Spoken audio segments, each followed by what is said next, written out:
Okay guys, I'm just going to do a little bit of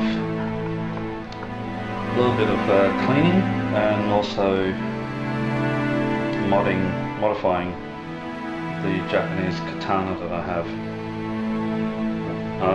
Basically what I'm doing is I'm just going to give the guard, the tsuba, a bit of a polish with some light sandpaper, because as you can see it's almost black and I just want to give it a little bit of highlight. So instead of painting it or anything, I'm just actually going to rub some of that colour off. Now what I'm also going to do is I'm going to clean both of these, but I'll also give you, and show you a little bit of rough comparison between genuine Japanese made and cheaper quality Chinese made swords in the katana variety. This genuine Japanese made sword is what's known as a Iai-To, which is a practice sword. It is made 100% in Japan. All the fittings are genuine, handcrafted. The only thing is it only has a aluminium blade and it's blunt. You can still, kill someone if you hit them hard enough, but it's a balanced blade, specifically for training purposes. The other one I've got is a live blade, and that will cut you in half if used properly. It's a genuine forged blade, but it's made in China, and all the fittings also made in China. Basically I bought this when it first came out. It's one of the more expensive models of the Hanwei swords. I mean, if I wanted this in a live blade, I'd be paying several $1,000s. This one's a lot cheaper, so it still does the job, but the fittings and the quality of the fittings are inferior to the Japanese made stuff. Training blade, 100% Japanese. Live blade, 100% Chinese.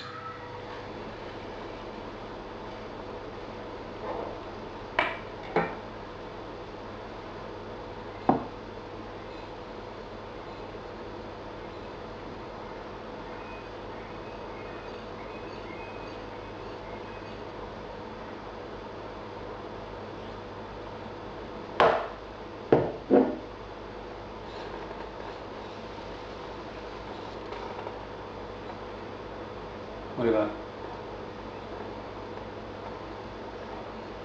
That's the reason if you live in a humid climate,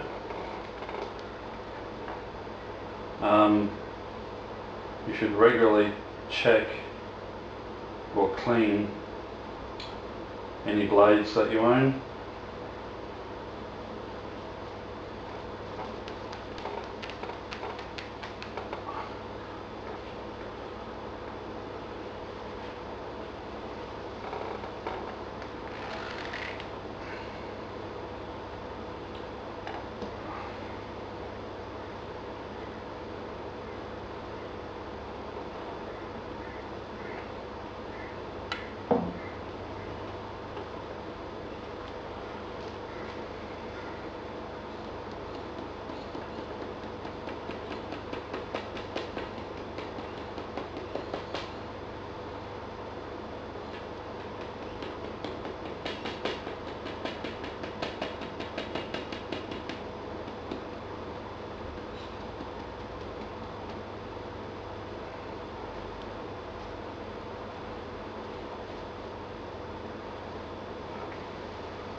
Just checking I haven't missed any spots.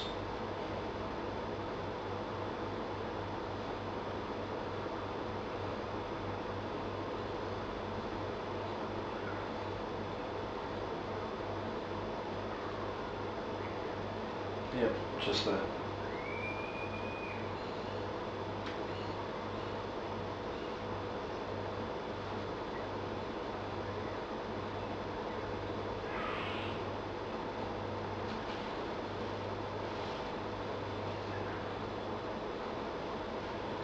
Alright, that's done. And now, as we're coming into summer here in Australia, I'll check this at least once a month just to be on the safe side. Okay, what I'm doing this one is I'm going to be taking the handle off and all fittings. So I'll show you how to do that. You can just use a normal small hammer and some sort of piece of wood or a flathead nail to hammer out the pin, but if you can get it, get a small takedown hammer like this. This actually breaks into parts. The top comes off, and inside you've got that, and that's actually for pushing out the pin. The rest of it is just hollow handle that fits into, and the head.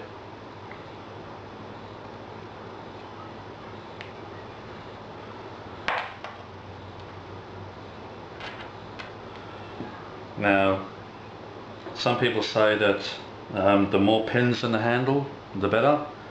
That's not necessarily true. All you need is one pin, as long as it's made of bamboo, because bamboo is a grass, and if this splits, it will split lengthways, it won't split across. So even if this pin splits, it will split down through the length of the pin, but then you'll still have the two halves sitting inside and they'll still work. They could split into a dozen pieces, but as long as they all stay inside, it will still work as a pin and retain the handle onto the sword. The sword is held. The pin should be somewhere around where your grip is, or your front grip. Where it's exposed, that's the side that's coming out. So where it's hidden, you need to find it. So if it's here, you know it's going to be underneath that knot. So all you do is just push that knot aside. Not sure if you can see it, there's a hole there. Put a little pin, put that in, hold it flat.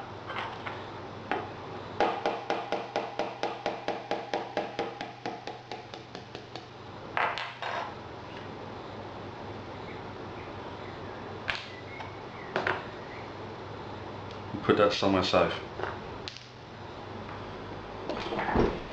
Okay, now I need to get all the fittings off.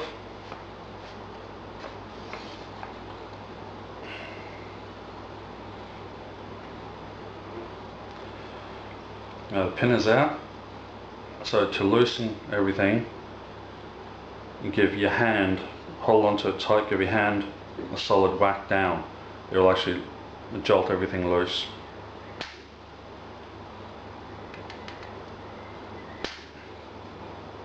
There you go, that's done it.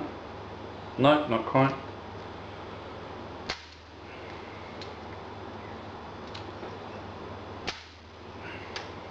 There you go.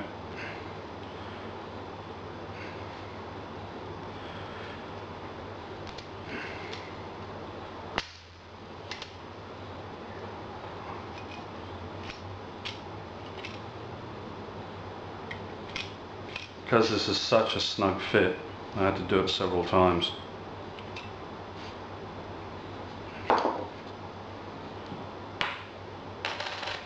And if you're not careful, you can actually hurt your own hand.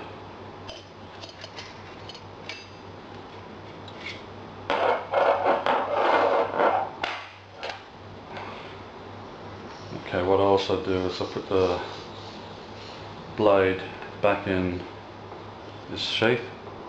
for protection, not only for the blade itself but also for me. Okay, when you put the parts down on the table, always put them down according to the sequence that you took them off.